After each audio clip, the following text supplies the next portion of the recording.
Welcome into the Lions Pulse, where we talk all things Detroit Lions, talking Detroit Lions news, rumors. We're currently in off-season mode, so we'll obviously be recapping some of the things happening during the off-season. I'm your host, Meko. And yeah, happy Memorial Day because currently, when this is probably airing, it is officially Memorial Day. Normally, I stream on Mondays and Wednesdays at 6 p.m., but seeing as today was a holiday, I thought it'd be better. It would probably be a little more appropriate just to go ahead, pre-record something for you guys so that nobody has to take away time from their families, myself included, and kind of like, enjoy the day, enjoy the weather, go out there and barbecue. I already like earlier today just prepped my ribs for tomorrow, so I'm definitely going to be doing that.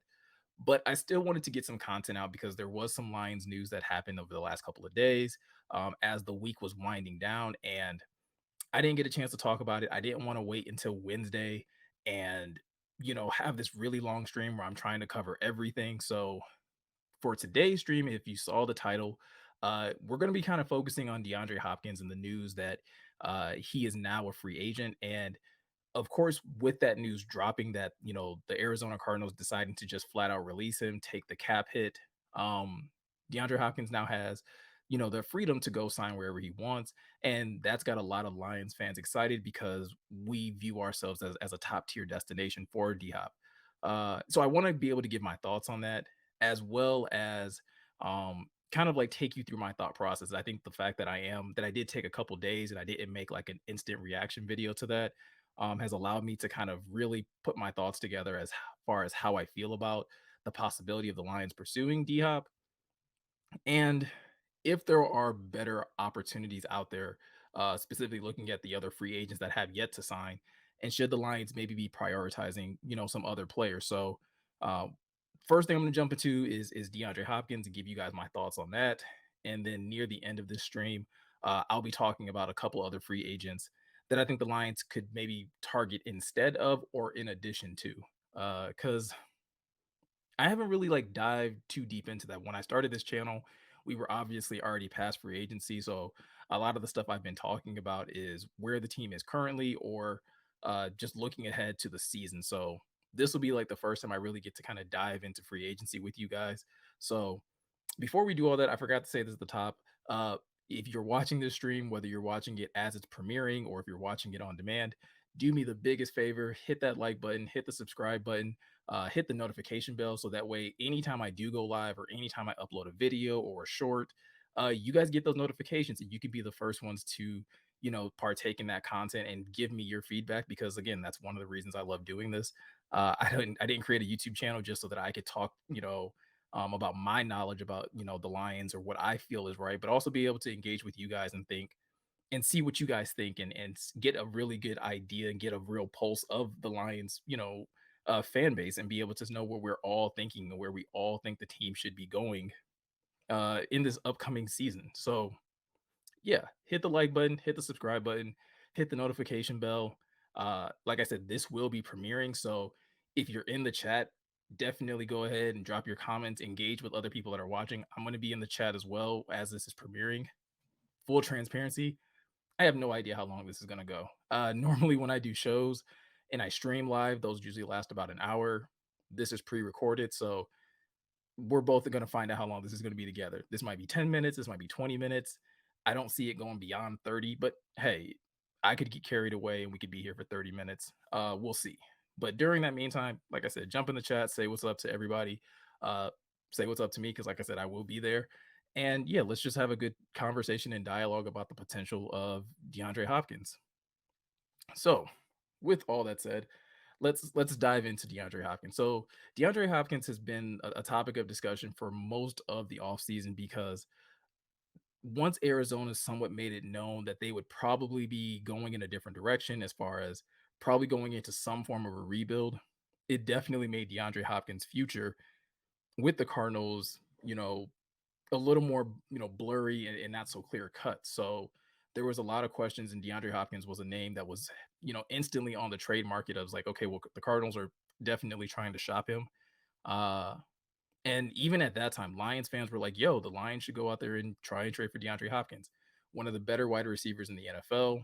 Uh, I don't know if I would still have D Hop as a top 10 wide receiver, maybe because again, when he's healthy and skill wise, he's definitely one of the better ones. But I feel like the wide receiver group across the NFL has seen such a large jump in talent, especially as we're getting younger players at the position in the league where, you're starting to kind of see that the old guard is kind of being replaced by some of the new young talent. So let me know in the comments, like, where do you feel like DeAndre Hopkins ranks? I think I might have him like either just outside of my top 10 or literally probably at the bottom of my top 10. Um, but I digress. Going back to again, yeah, so him being one of the top names in free agency, a lot of Lions fans wanted to see the Lions go out there and make an offer, especially if it was going to cost somewhere in the range of probably like a second or third round pick. A lot of fans were kind of comfortable paying that price for a top tier wide receiver and who would give you a true X in Detroit. Clearly, we have Amon-Ra St. Brown, who is, our number one wide receiver, but Saint primarily works out of the slot. He can definitely, be moved around. He can definitely play outside, but most of the damage that he does for the Lions comes from that slot position. So, you know, fans have kind of always somewhat been on the lookout for somebody that can play outside. We obviously drafted Jamison Williams, but because of his suspension this season, the injury last season, he just hasn't quite yet proved that he can be that true number one or that true X wide receiver for this team as of right now. Hopefully that changes. I actually dropped a video earlier or late last week about how Jameson suspension could actually really benefit the Lions uh, offense this upcoming season. So if you haven't seen that video, I'll actually link it somewhere in the video or in the description, so you can definitely check that out. But yeah, going back to DeAndre Hopkins, when the idea of trading for him came up, I was a big no on that. I was not really in favor of giving away assets for, again, depending on how you view him, like I said, just outside the top 10 for me, bottom top 10, somewhere in that range for me. I was not in favor of giving up a day 2 pick for a wide receiver that's already 31, will be probably turning 32 this year. Um and at the time, owed a lot of money. And it's it was one of those things where it's like, sure, if you feel like the Lions need a number one wide receiver, I can see that. I could understand why you would feel that way, but I just wasn't comfortable paying the price tag for a DeAndre Hopkins when at the time, like I said, he did have that huge, contract on the books. And while the Lions had the cap space, it's like, did you want to really give all of that cap space up for a wide receiver? Especially when there were still other needs to be met on this team. And I will be honest and say, like, it was a no for trading for him. But once he got released, I instantly became the lady in the kombucha meme where it's like, huh, DeAndre Hopkins is a free agent. Nah, I still don't want him. And it's like, well, but hey, if they could get him for the right price, maybe. Nah, he's a little bit on the wrong side of 30 for me. I don't know if he really has it. But then it's like, but they could probably find some really good ways of using him. He can make this offense really cool. So like I went back and forth within like that first couple of hours of the news breaking that, like, hey, he's a free agent. And so with that said, like, now I'm looking at it with fresh eyes. Like I said, I took a couple days, and this is what I'll say, and it's basically what it says in the title. Do I think the Detroit Lions need DeAndre Hopkins? No. I think the Lions can go out and still have a top 5 offense without someone of DeAndre Hopkins' caliber. But should they actually reach out and see what he's asking for, and see if he's interested in coming to Detroit? Absolutely. They absolutely should be doing that at the very least, because having a DeAndre Hopkins adds to what is already going to be what we all perceive to be a very explosive offense, an offense that again was a top 5 offense a year ago without a number one outside wide receiver, or at least again DJ Chark was in and out of the lineup. And a lot of these wide receivers again struggled with injuries last year. But when you look at the Lions roster right now, um, I don't know exactly who said it, but I was in a Discord chat and someone kind of pointed out, like, yo, the Lions wide receiver group is low key like the second worst position group on this team. And when I heard that, I was like, that's not true. Like, there's no way that could be true. Because again, my first thought is like, well, you have Amon-Ra St. Brown. Yes, Jameson suspended, but you have Jameson. And Josh Reynolds is a solid number 3, and then obviously you brought in the veteran Marvin Jones, who is not terrible, right? Like he's obviously again, he's an older veteran, but he's still been able to produce. He produced very similar to DJ Chark last year in regards to yardage and touchdowns. So my first thought was like, that's not true. But then when I realized, like, again, taking a wide lens and taking a real, wide view of the entire roster, I really started like realizing, like, yeah, there might be questions about corner as far as like how that group is going to gel and the chemistry of it. But I don't think it's one of the worst groups. It's probably a really strong group, especially if those guys all play to the caliber that we believe they will. If Cam Sutton, CJ, GJ, Emmanuel Mosley comes back, Jerry Jacobs, then you have Tracy Walker, Kirby Joseph, and Brian Branch. Like there's a good collection of cornerback and DB talent there that you're like, you know what? If that group is healthy and they're able to gel well, probably one of the stronger groups on the team. Linebacker, linebacker again is a question mark, right? Like again, there are people who love Alex Anzalone. There are fans that don't, but you can't say that the Lions didn't upgrade that in some sense by drafting Jack Campbell and still bringing back Alex Anzalone, who they trust to man that linebacker position. So you have, at least in their viewpoint, you have two solid linebackers in Jack Campbell and Alex Anzalone. The defensive end group is stacked, right? We'll dive into it a little bit later in the show as far as like if there's really top tier talent across the board, but it is stacked. You do have guys that can actually absolutely produce and get sacks and create pressure for the quarterback. So yeah, that group seems really good. You go back to the offensive side, offensive line, clearly the best group on this team. Quarterback, you feel really good about that, especially coming off the year that Jared Goff had. Running back, again, another solid group at the top with David Montgomery and Jameer Gibbs that you invested in both in free agency and through the draft. You look at the tight end group. The tight end group again doesn't necessarily need a star because they did it as a group.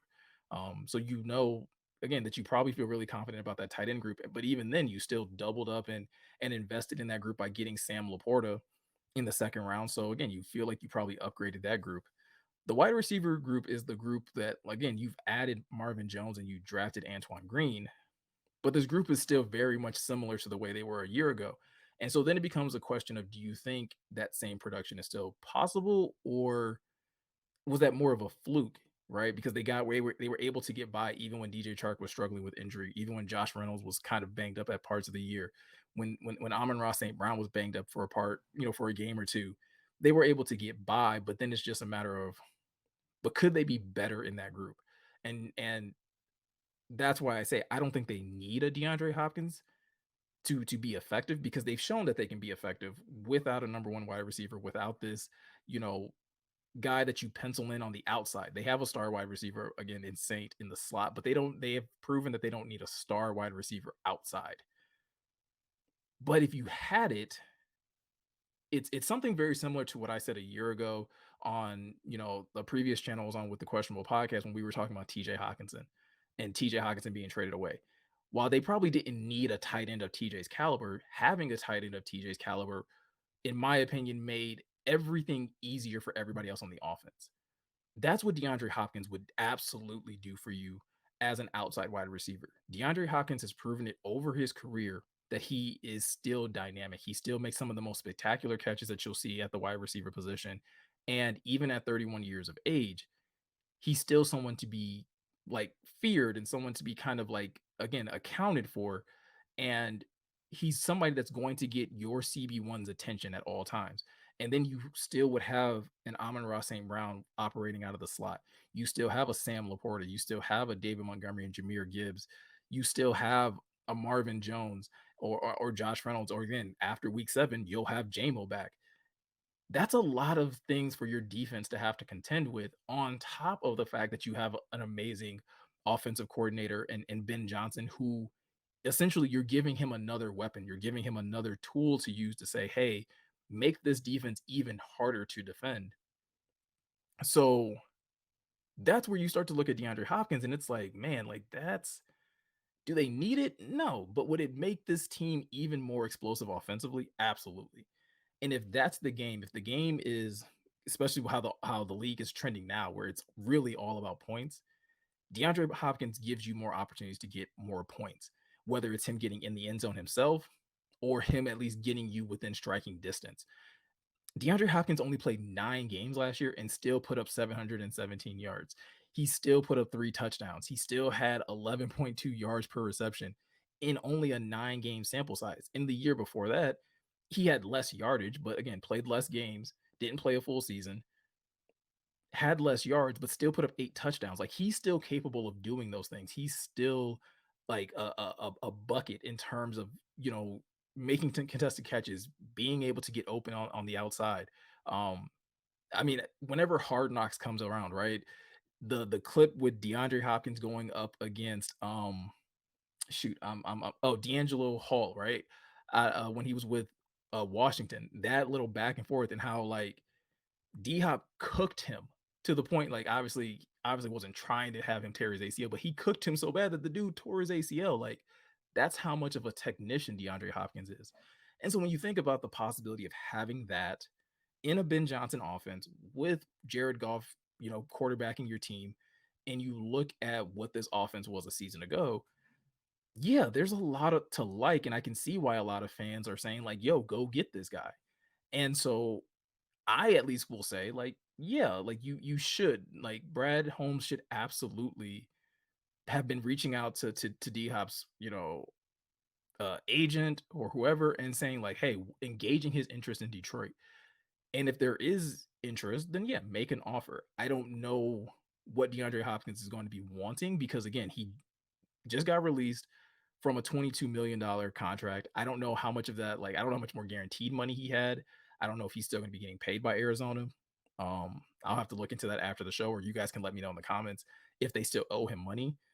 But if that's the case, then maybe you're able to get him on something similar as you did with Chauncey Gardner Johnson, where it's like, hey, 1 year deal, come here, help us get to the Super Bowl, and then go cash out after that. Obviously, he'll be 32, so I don't know. Like I said, this is where things become tricky on DeAndre Hopkins side. On Detroit side, I think it's very simple as far as why you would want him. On D Hop side, it becomes very interesting and tricky because it's like, what exactly is he looking for? And I've shared, and I know I've seen other people share it too. When DeAndre Hopkins had his interview with the I Am Athlete podcast, and he listed off like quarterbacks he'd like to play with, and he also listed off things he's looking for in teams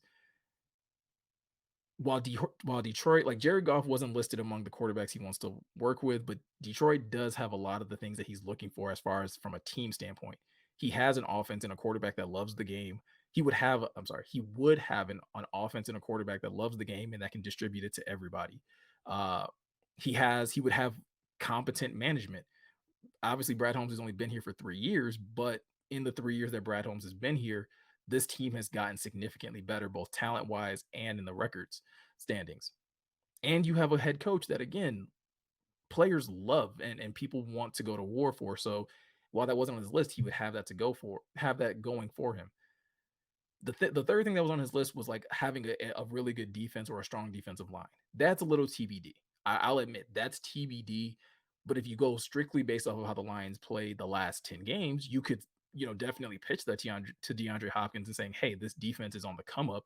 This defense will be much better than they were to start the season the previous year. And we believe that they'll be better, granted the pieces we've added on the back end and at the linebacker position and some tweaks that we've made to the defensive line.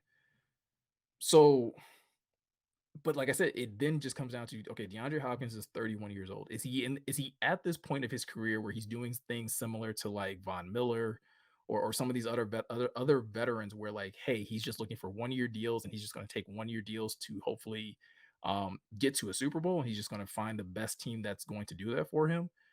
Or is he looking for something still long term?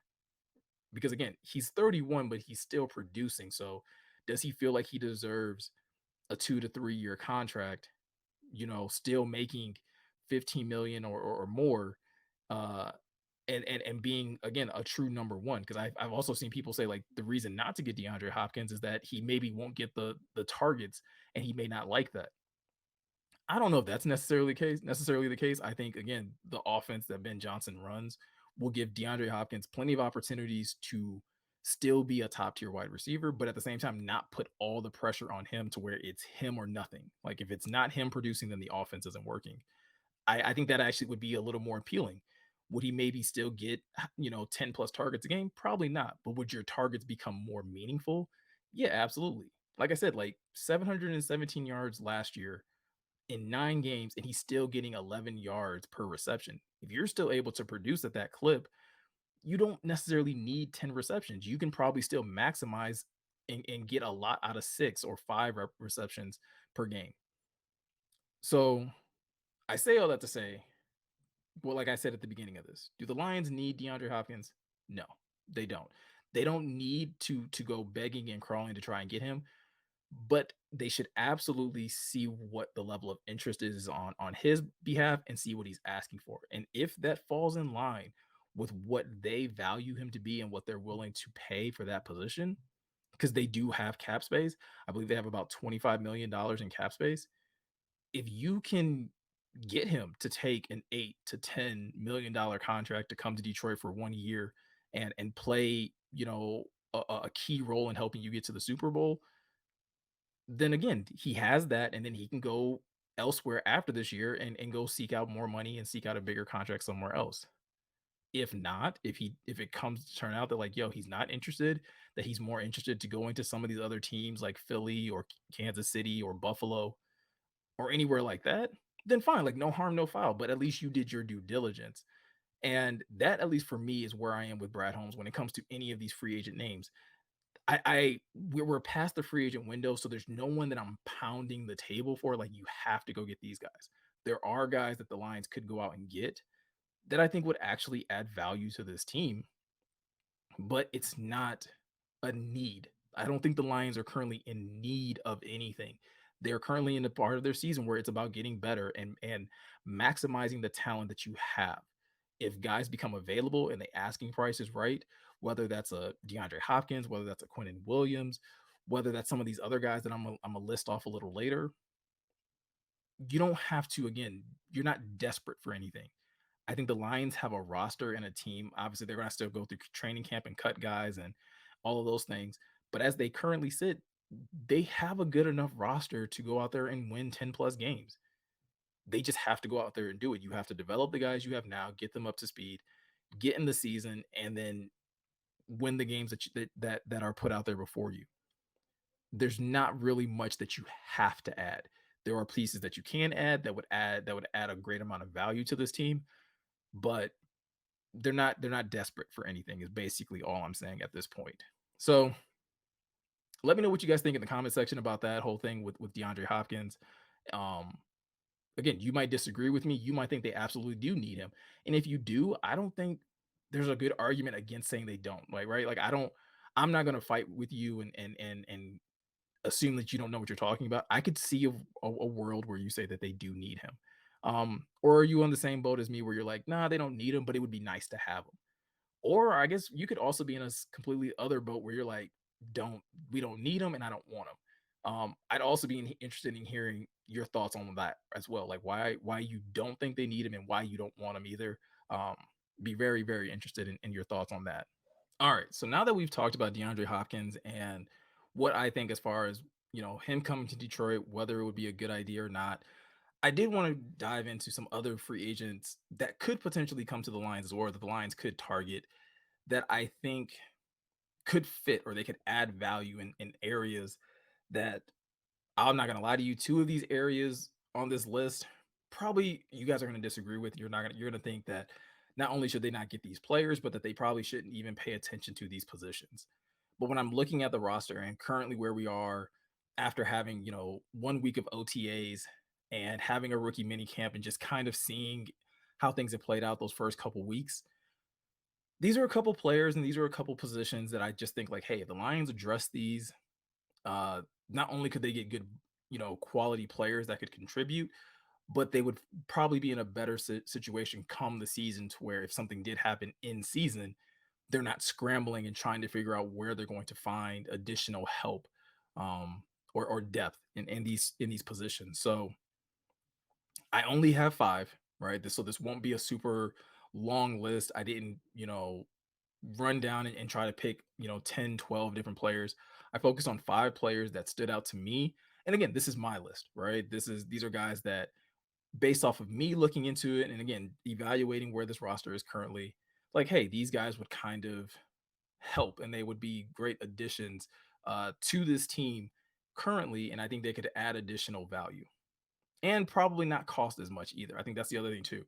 Trying to not just break the bank and just go out there and spend a ton of money, because that's something that Brad Holmes has proven that matters, right? He's not really thrown like big bags of money at anybody, even getting Chauncey Gardner Johnson on a very much of a prove it deal, so that Chauncey's probably going to go sign somewhere else next year, hopefully after having a good year, and get 15 to 18 million dollars because he just played that well and he can kind of solidify his value across the league. So we're going to start at number 5, and number 5 is going to be by far the most controversial, and I expect you guys to let me have it in the comment section, but like hopefully I can give a good enough reasoning or give a good enough rationale of why I think this wouldn't be like the worst idea in the world.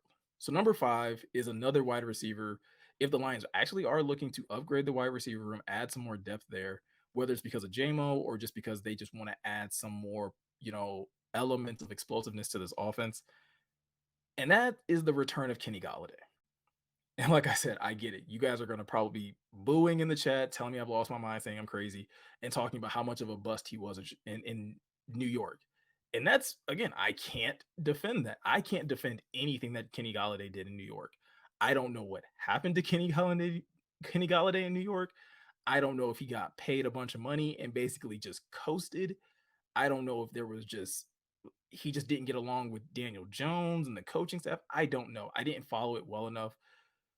But one thing is also like that can be true about Kenny Galladay, that he was absolutely horrible in New York, and I have zero explanation of why that is. The other thing though that is also true that only becomes more confusing is when you look at his time in Detroit, where he put up 2,000-yard seasons in Detroit. One of those seasons even coming with 11 touchdowns. I think the other one coming with 5 touchdowns. Like Kenny was extremely productive while here. So there has to be a level of like curiosity where yes, different quarterbacks completely. Jones versus Matt Stafford. Yes, there are completely different tiers of quality of quarterbacks, but for the disconnect to be that large, for the fact that Kenny had 2,000-yard seasons here before his last season here, he still put up 500 yards and still had 3 touchdowns. To go to New York and only put up 1 touchdown in 2 years and only put up 602 total yards in his time there is crazy to me. And so for me, I look back at what Kenny did when he was here. And what Kenny did when he was here was he was great down the field. He was great at them jump ball type situations.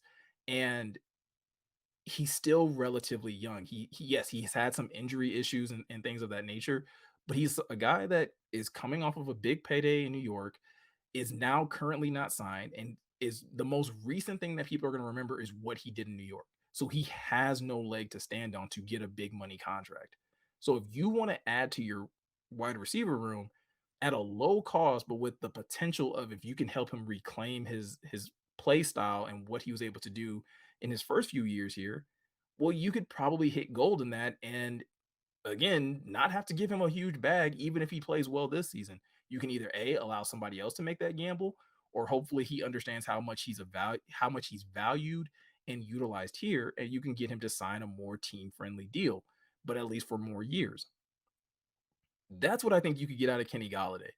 He was a good route runner. He was a great, again, ability to stretch the field, great in the red zone type of guy. And because Ben Johnson was here during his time that he was here, he may have a better understanding and a better way of utilizing a Kenny Galladay so that it's not, again, you're not giving him big money and there's not a huge amount of expectation that he go out there and, be your number one wide receiver, because he doesn't have to be that. You have an Amon-Ra St. Brown, you have a Josh Reynolds, you'll have a Jamison Williams, and you get to pair him back up with Marvin Jones. And so, again, maybe there's a level of familiarity by coming back to Detroit where he's able to reclaim some of his play style that he had here. And I just think that you would be able to do it at a pretty low cost. You don't have to give up a ton of money. You don't have to, again, whatever DeAndre Hopkins is probably going to ask for, you don't have to get anywhere near that, right? You're probably going to see Kenny Galladay get signed for somewhere near the veterans minimum because those New York Giant years were terrible. They were absolutely terrible. So it's going to be really hard for him to justify a bigger payday. And if he's still interested in playing football, at least getting on an NFL team and collecting an NFL check will be enough motivation, and he'll absolutely have to prove it if he eventually wants to get another big contract somewhere. So, number 5 on my list is Kenny Galladay. Number 4 on my list, maybe more controversial or less controversial, but it's absolutely controversial. Is going to be running back Ezekiel Elliott.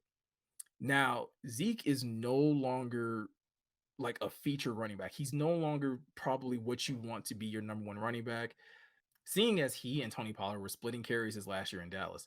So, but that's kind of the direction that the NFL is trending in, where running backs, not many places have featured running backs. You're always looking for somebody to split carries and to have a stable of backs that you can rely on. Now, the question is, why would I put Zeke on this list though? If he's not a featured running back and if he's clearly seen some decline in his play since he first entered the league, why would Detroit care to sign Ezekiel Elliott? They already signed David Montgomery and they drafted Jahmyr Gibbs. Well, it's kind of this simple. Even though the Lions have signed David Montgomery and they've drafted Jahmyr Gibbs, both of those running backs have already sustained some sort of injury this early in the offseason.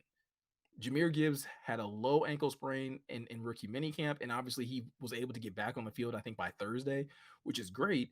But the same day that he gets on the field, David Montgomery leaves practice and he's limping, and now he's dealing with an injury. And like I said earlier, the running back position is very top heavy. Your top two, Monty and Gibbs, great. But from 2 to 3, there's a drop. We're talking about there possibly being a RB3 battle between Craig Reynolds and some of these UDFAs. And I don't know if that's going to make, like, that shouldn't make you feel good knowing that this offense relies heavily on the run game. And so, while yes, it's a luxury and you're going to have to probably pay more money than you would like to for an Ezekiel Elliott, having a third running back that can literally keep you afloat in the event that a David Montgomery or a Jahmyr Gibbs suffers another injury, either in the offseason or during the season, would be great insurance. And this way, you're not trying to, do what they did last year where they went out and got Justin Jackson. And while Justin Jackson had moments, he wasn't even a solid RB3 in those situations. And so you've made the decision to trade DeAndre Swift, and now you're down to just two running backs. And then you have Craig Reynolds and you have these UDFAs, and you're going to try to figure out if any of those guys jumps Craig Reynolds, or do you add or carry a fourth running back? I don't know. But going out and getting a Zeke would be, like I said earlier, great insurance. He's coming off of a year where he still had 800 yards. He still put up 12 touchdowns while splitting carries. So you could split carries between these three backs. And in all honesty, because you invested such a high draft pick in Jahmyr Gibbs, it would probably behoove you to do so that you keep that investment healthy and someone that'll actually pay dividends for you for the length of that rookie contract, instead of him potentially getting more banged up. And now you're trying to question how reliable he'll be in those next 2 to 3 years of his rookie deal. Not to mention you add another veteran into that room. So it's again, it's very similar to the DeAndre Hopkins topic that we covered. Do they need another running back? Probably not. They probably don't need it. But considering the fact that they're already having some injury concerns this early in the offseason with both David Montgomery and Jahmyr Gibbs, and granted, we don't know the severity of it, but we know for a fact that once the season starts and we know the nature of the running back position, they're going to get hit. They're going to be taking a lot of punishment. David Montgomery has wrestled and struggled with injuries for the entire time that he's been in the NFL. The only problem is, like, while we may have questioned whether or not DeAndre Swift was playing through them, David Montgomery will play through stuff and he'll play through pain and things of that nature. But will that still hinder your offense? And could you still just, again, have better insurance in having a third guy that is can still be productive?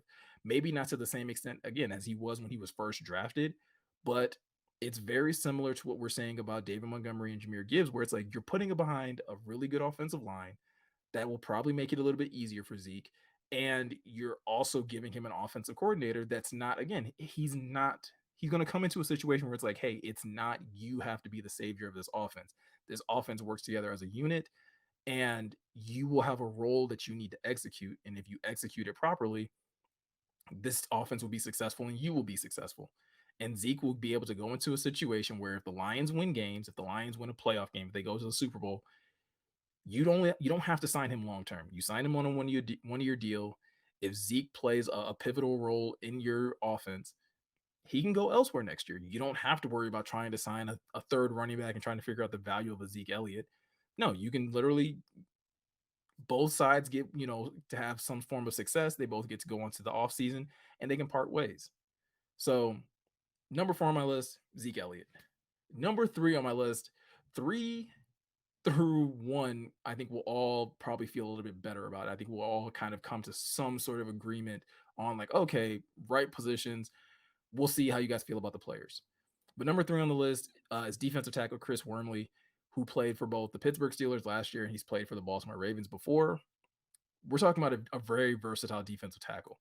Defensive tackle is the one position on this team right now that we don't a lot of us don't feel great about. I feel probably a little bit better about it than some people, but I could still say like, yo, they could absolutely add more depth, more veteran presence, and have a little more certainty because as of right now, you have Aleem McNeil, who's your starter. You'll have Isaiah Buggs, who you re-signed. You'll have Broderick Martin, who you drafted in the 3rd round, and then there's a question mark on Levi. Is Levi your 4th defensive tackle? Is he going to be healthy enough? Are you kicking him outside? Because I've heard some people say that like, hey, they probably slim him down and have him play this big edge role. Who knows, right? So the depth at defensive tackle, and then you also have Christian Covington that you brought in as well, who's been kind of repping in since Isaiah Buggs hasn't been there. And so you could always add more competition. And Chris Wormley is exactly that. He's very similar in size to a Broderick Martin as far as height wise. He's 6'5". Broderick Martin is heavier, but Chris Wormley is still 300 pounds. He has that versatility that they seem to like on their defensive line, where he can play defensive tackle, he can play nose tackle, and he can also play edge. And he played edge, I think, 2 years ago, and he actually was able to produce 7 sacks. So he has that pass rush ability from the edge, but he also, again, is solid enough in the middle to where he can probably help push the pocket and make the job of an Aiden Hutchinson or whoever you have starting opposite Hutch to just make their jobs easier as far as getting to the quarterback. Um, so again, defensive tackle is and Chris Wormley is a guy that I looked at um, going through my research and was like, you know what, this would be a nice fit. Again, versatility, great size, and does have years of production, has started games and things of that nature. So could come into a situation like Detroit and really contribute in a very specific role. Again, a lot like the other 2 guys that I mentioned, where it's like, again, it's not on your shoulders to completely transform this defense, but you can have a role and you can absolutely help this defense be more consistent and more impactful when they're on the field. Number 2 on this list is another defensive tackle, Matt Ioannidis. I believe that's how you pronounce that. If I pronounced it wrong, I apologize. Uh, Again, something very similar to Chris Wormley. He's a versatile defensive lineman. He can play defensive tackle, has played defensive tackle a couple years in the NFL, but he can also play edge. And he is somebody who has had production since he's been drafted, right? In his career, he already has 25 and a half sacks.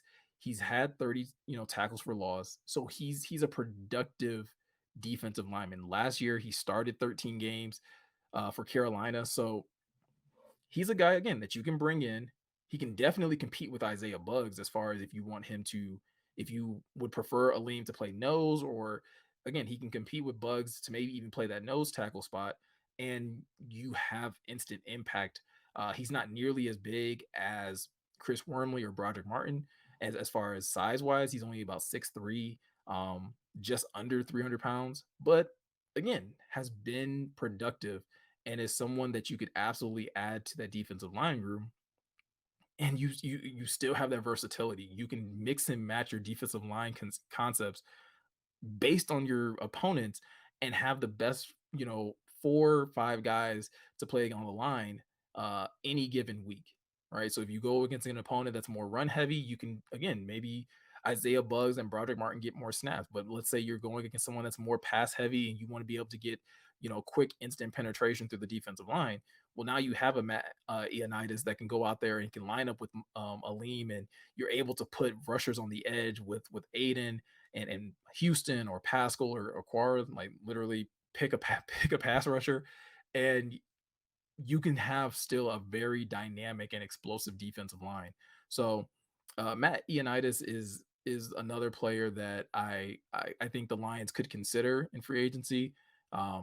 And he probably has someone where he could be very similar to John Kaminsky in that maybe he's only here for a year initially, but he plays so well and he fits. He's such a great culture fit that you're able to sign him to a longer term deal, and he's able to be like a mainstay in Detroit.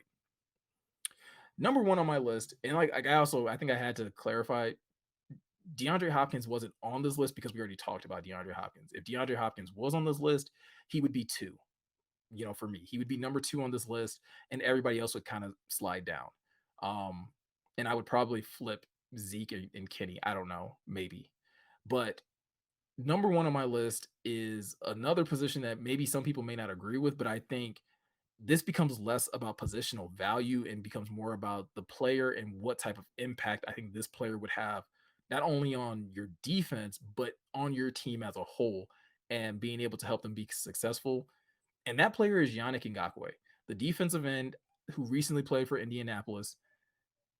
Yannick Ngakoue is an amazing defensive end. The fact that he is still on the market is beyond me. And I don't know if this is him just being picky and him trying to find the perfect situation for him.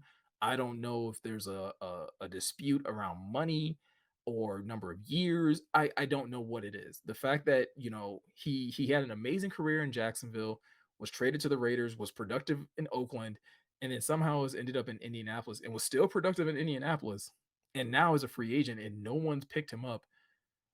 I guess there's a little bit of like a red flag there, but at the same time, he's a player that if I'm Detroit, I would absolutely be knocking on the door and seeing what's up, because a guy who's been able to still rack up 19 and a half sacks and 16 tackles for loss over the last 2 years would be amazing on your defense. You have Aiden Hutchinson, and I know that defensive in group is stacked. There's a lot of guys in there.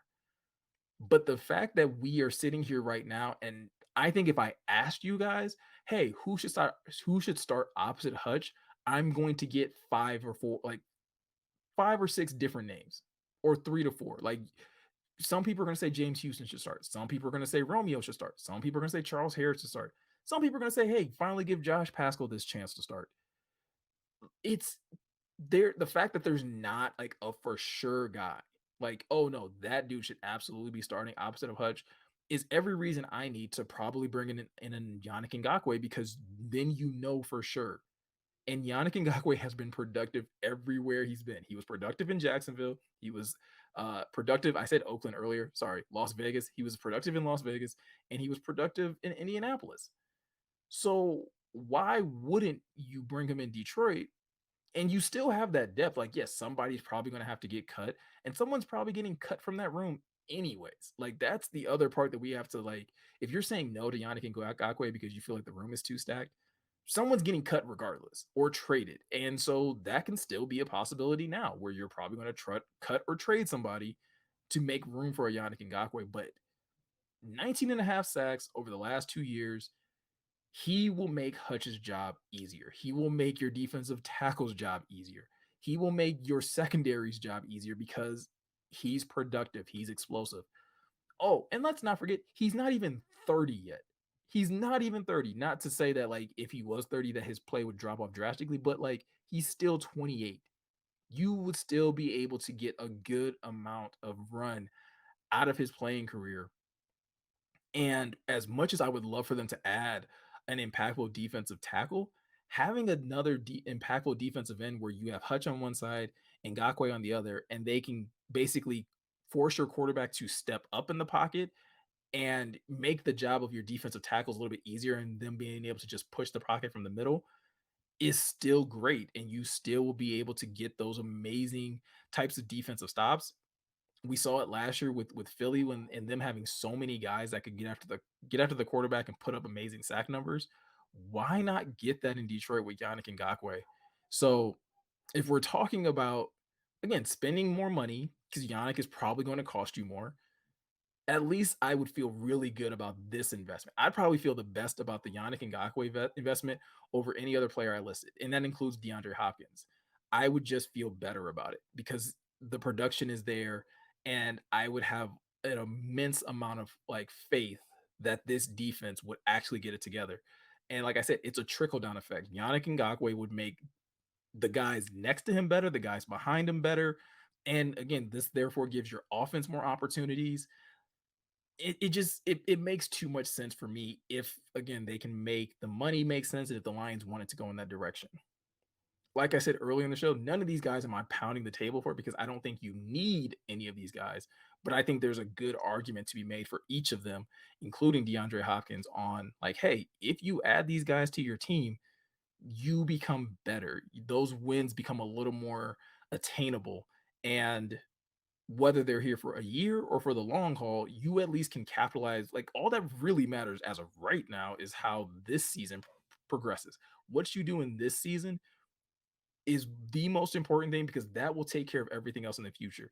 If you accomplish great things, you'll find out if some guys want to be here or if some guys want to go out there and get paid. It it doesn't matter. Right now, what you need are the best football players on the field to be able to go out there and help you win games. You need guys that can again perform on the field but also be available. And so if you're already like I mentioned with the Zeke thing, if you're already dealing with injuries, like build in some reinforcement now and don't try to go bargain bin shopping in the season. If you think that you need wide receiver help now but you don't want to invest heavily in it, go out there and take a flyer on a Kenny Galladay, especially now, and see if he makes it out of camp. Maybe he doesn't even make it out of camp. And if he doesn't make it out of camp, no harm, no foul. Same with the defensive tackles. If you feel like you need depth there, if you feel like you need more competition, there's some really good veteran defensive tackles that have like proved that they can produce and be impactful in the league. Go out and try those guys. And if you feel like you start going through mini camp and you're just like, man, none of these guys are really standing out opposite Hutch, go out there and pay some big money for a Yannick Ngakoue. And again, if you really just want to, hell, just be like, we think we want to have the most explosive offense in the NFL, then absolutely go out there and get a DeAndre Hopkins. I wouldn't be mad about it. I feel like the majority of Lions fans wouldn't be upset about it. We might question it a little bit. We'll talk about it obviously on the stream, and we'll all have different opinions on it. But I don't think any of us would be able to look at a move like that and say this team is worse. And that's, I think, what it should really come down to with any player that the Lions really add is does this make them worse or does this still make them better? Well, obviously, yes. So there will always be people that want to talk about contracts and what does this mean for your finances in the future. We'll cross that bridge when we get there. Right now, like I said a little while ago, the most important thing is that they win games and that they make a serious push to win the division, to get in the playoffs, to win a playoff game so that they can put themselves in position to win the Super Bowl. You do that by having good players, having good depth, and utilizing your coaches to put these players in the best position to succeed and, to win games. So, say all that to say, again, I trust Brad at the end of the day. Like I said, I'm not demanding anything, but these are just some names. Let me know in the comment section. Are there some guys that you've seen in free agency, whether at a position that you think are like that are common needs, if it's defensive tackle, that you feel like, hey, list off a couple defensive tackles. Maybe there's a position like me where again I went outside the box with wide receiver and running back that you look at and you're like, yo, we don't really need these players, but I think they would be great added depth. Let me know if you agree with some of my picks. Like I said, I fully expect some of you guys to disagree. So yeah, let's talk about it in the comment section. But like I said, I really appreciate you guys. You guys make this channel so much fun. So enjoy your Memorial Day. Enjoy the time with your families. Um, again, I apologize, I guess, a little bit that we're not doing a live stream, but I hope you guys enjoy this premiere. Let me know in the comment section if you enjoy these. I'll at least try to do these. Again, when like if there's like holidays or If I'm going to be on vacation, I'll definitely do stuff like this. But again, any feedback that you guys have is greatly appreciated. Let me know in the comment section below. Share this with your friends, your family, anybody that you know that's a Lions fan that you think would love and enjoy this content. I would love to be able to again be able to reach as many people as possible. And again, like always, I appreciate your guys' support so much. Love you guys, and I'll see you guys in the next one. Later.